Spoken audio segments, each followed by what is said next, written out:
Assalamualaikum warahmatullahi wabarakatuh. Saya Putri Rahma Natasya, NPM C1B025193 dari program studi S1 Manajemen kelas C.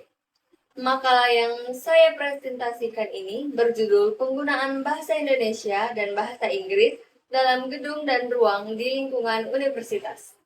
Makalah ini adalah hasil observasi kritis terhadap fenomena kebahasaan di ruang publik kampus kita, yang terkadang menimbulkan dilema antara semangat nasionalisme, bahasa, dan tuntunan globalisasi. Pada dasarnya, perguruan tinggi adalah institusi yang sangat strategis. Ia bukan hanya pusat transfer ilmu pengetahuan dan teknologi global, tetapi juga benteng pelestarian budaya dan jati diri bangsa Indonesia. Posisi bahasa Indonesia sudah dijamin konstitusional dan diperkuat oleh Undang-Undang Nomor 24 Tahun 2009 yang secara eksplisit mengamanatkan penggunaan bahasa Indonesia di ruang publik, termasuk lingkungan pendidikan formal. Namun, dari observasi di kampus, muncul keresahan yang menjadi dasar penelitian ini. Kita sering melihat inkonsistensi kebahasaan. Ada pada papan nama yang menuliskan masuk berdampingan dengan enter. Yang lebih problematik lagi, ada penamaan seperti air monitoring. Fenomena ini di satu sisi ingin menunjukkan upaya kampus untuk go internasional. Namun di sisi lain, praktik ini berpotensi mereduksi peran bahasa Indonesia dalam memperkuat jati diri bangsa. Tujuan saya adalah menganalisis secara kritis bentuk inkonsistensi ini, mengkaji implikasi sosiolinguistiknya, dan memberikan rekomendasi konkret untuk kebijakan bahasa di universitas. Secara fungsional, kita tahu bahwa dua bahasa ini punya peran yang jelas. Bahasa Indonesia berfungsi sebagai identitas nasional dan bahasa komunikasi akademik formal. Sementara bahasa Inggris berfungsi sebagai alat akses global, iptek, dan bahasa pengantar kelas internasional. Dari temuan data di lapangan, pola penggunaan bahasa ganda terbagi menjadi dua. Yang pertama adalah bilingualisme akomodatif. Ini terjadi pada tanda penamaan arah seperti masuk berdekatan dengan enter atau keluar berdekatan dengan exit. Tujuannya baik, yaitu memfasilitasi komunikasi bagi mahasiswa atau pengunjung asing. Pola ini merefleksikan upaya akomodatif sambil mematuhi amanat undang-undang.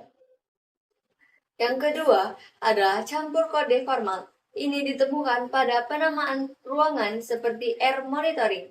Konstruksi ini menggabungkan singkatan bahasa Indonesia air sebagai ruang dengan istilah bahasa Inggris monitoring. Ini yang memerlukan tinjauan kritis. Sekarang kita masuk ke inti masalah, yaitu campur kode air monitoring. Pertama, ini adalah cacat formal.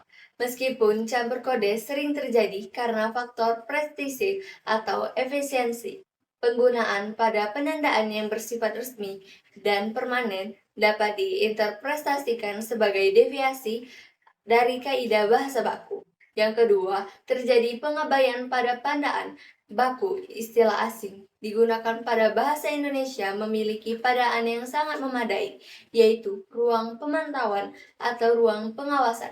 Praktik ini melawan upaya standarisasi kebahasaan institusional. Ketiga, implikasi jati diri. Penggunaan campur kode dan inkonsistensi ini mencerminkan dilema kebijakan bahasa di institusi.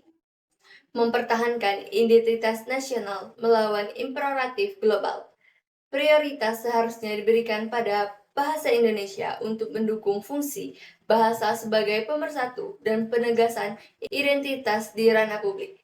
Standarisasi yang lemah ini mengurangi kredibilitas bahasa Indonesia sebagai bahasa ilmu di mata civitas akademik. Penggunaan dualisme bahasa di kampus mencerminkan dilema kebijakan, upaya mempertahankan identitas nasional melawan imperatif mencapai tujuan global. Meskipun bahasa Inggris dibutuhkan untuk publikasi ilmiah, implementasinya pada penandaan fisik seharusnya memprioritaskan bahasa Indonesia. Standarisasi yang lemah dapat mengikis ketertiban berbahasa dan mengurangi kredibilitas bahasa Indonesia sebagai bahasa ilmu di mata civitas akademik. Ketidakkonsistensi ini menunjukkan adanya ambivalensi dalam kebijakan bahasa di tingkat implementasi kampus. Ini adalah dilema antara upaya menjunjung nasionalisme dalam bahasa melawan kerentanan terhadap hegemoni terminologi asing. Secara sosiologistik, inkonsistensi ini adalah ancaman serius terhadap wibawa bahasa Indonesia. Hal ini mengisyaratkan bahwa kampus belum sepenuhnya menjalankan perannya sebagai penjaga kedaulatan bahasa. Untuk mengatasi dilema ini, saya mengajukan rekomendasi praktis. Yang pertama, audit kebahasaan total. Universitas wajib segera membentuk tim khusus untuk mengaudit dan menyeragamkan semua papan nama, dokumentasi resmi, dan penamaan fasilitas. Kedua, prioritas dominan. Dalam penamaan bilingual, bahasa Indonesia harus diletakkan pada posisi yang dominan, seperti ukuran, warna, dan posisi, sebagai bentuk ketaatan terhadap undang-undang bahasa. Yang ketiga, ganti istilah serapan. Semua istilah serapan yang memiliki padaan baku seharusnya diganti. Contohnya, ganti monitoring dengan pemantauan. Langkah ini penting sebagai upaya pemertahanan bahasa dan mendidik di civitas akademik. Inilah tanggung jawab kolektif kita untuk mencintai dan menggunakan bahasa Indonesia yang baku. Demikianlah presentasi mengenai analisis kritis terhadap praktik bahasa di lingkungan universitas. Harapan saya, makalah sederhana ini dapat menjadi dasar argumentasi bagi pihak universitas untuk mengaudit dan menyeragamkan kebijakan bahasa di kampus. Mari kita tingkatkan kesadaran kolektif mengenai pentingnya penggunaan bahasa Indonesia yang baik dan benar sebagai wujud tanggung jawab terhadap identitas dan kedaulatan bahasa nasional. Terima kasih atas perhatiannya. Wassalamualaikum warahmatullahi wabarakatuh.